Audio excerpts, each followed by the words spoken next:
డాడీకి చెప్పు mummy picnic పోదాము. చూడు సీత, పిల్లలు అట్లనే అంటారు. 15 రోజుల క్రితమే పోయేసాము పిక్నిక్ కి. మళ్ళీ పిక్నిక్ ఏంటి? మళ్ళీ పిక్నిక్ సంగతి నా ముంగట ఎత్తొద్దు. చింటూ లోపల పో. వెళ్ళినాం గొప్ప పిక్నిక్. పక్క సందులో మీ అన్నయ్య వాళ్ళ ఇంటికి పోతే అదొక పిక్నికా? సరే వెళ్దామండి ఒక్కసారి. సరే వెళ్దాంలే. వంటలన్నీ రెడీ చేసుకో మరి. ఏమండి ఎంత చల్లని గాలులు, పచ్చని వాతావరణం.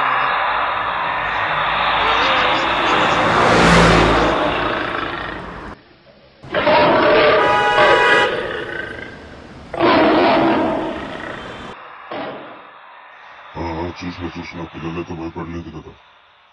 ప్రభుత్వాలు అందుకే పచ్చని వాతావరణం ఉండాలని ఇలా అడవులలో కూడా చెట్లు నాటుతారు.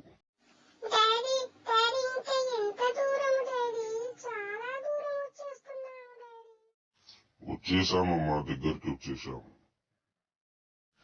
సీత, మంచి చోటు చూసి చక్రం చెయ్యి. అక్కడ బాగుంది చోటు. అక్కడ చెద్దలు వేసుకుందాని ఆడుకోనికి కూడా బాగుంటుంది ఎత్తు మీద.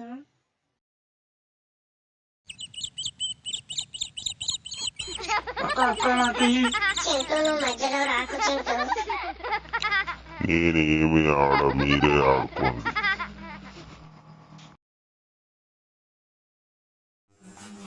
ఐస్ క్రీమ్,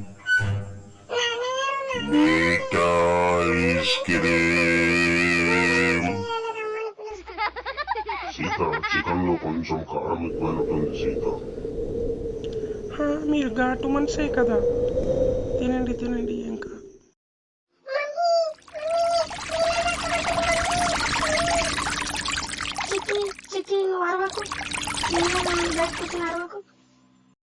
పెద్దయ్య, ఈ రోజు మేము ఉండనీకే ఇక్కడేమన్నా చోటు దొరుకుతుందా? ఈ చుట్టుపక్కల ఎక్కడైనా గెస్ట్ హౌస్లు ఉన్నాయా? ఉంటాయి, వెళ్ళండి. తలుపులు తీయకూడదు. ఎన్ని అరుపులు వినబడ్డా తలుపులు తీయకండి. సీత, ఈ రోజు వాతావరణం ఏం బాగాలేనట్టుంది. మనం ఇక్కడ దగ్గరలో గెస్ట్ హౌస్ తీసుకున్నాం. వెళ్దాం పనండి త్వరగా. బావా, మోని ఇంకా రాలేదు బావా. ఎక్కడ వెళ్ళిందో ఏమో, చీకటి అవుతుంది కదా. సరే చింటూ ఏది? సరే చింటూ లోనునే ఉంది కదా. సరే, మోని తెలివైనది, ఎలాగో అలా వచ్చేస్తుందిలే. ఏం కంగారు పడుకో. ఏమండి చిట్టి భయపడుతుంది. సరే, చిట్టిని దగ్గరనే పట్టుకొని ఉండు.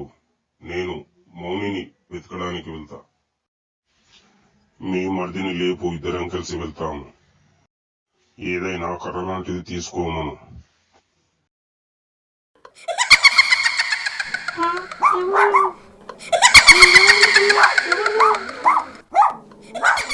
అలా ఎందుకు నవ్వుతున్నావు?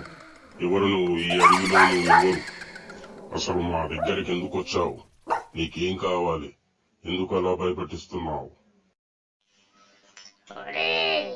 నా దగ్గరికి వచ్చి నన్ను ప్రశ్నిస్తారా? చూడండి మిమ్మల్ని ఏమి చేస్తాను. ఈ రోజు నాకు ఒక పెద్ద పండుగే పండుగ. నాన్న నాన్న, మమ్మీ మమ్మీ. ఏమండి ఏమండి, మౌని పిలుస్తున్నట్టుందండి. మౌని పిలిపే. పిల్లలు సబ్స్క్రైబ్ చేయాలి, లైక్ చేయాలి, షేర్ చేయాలి.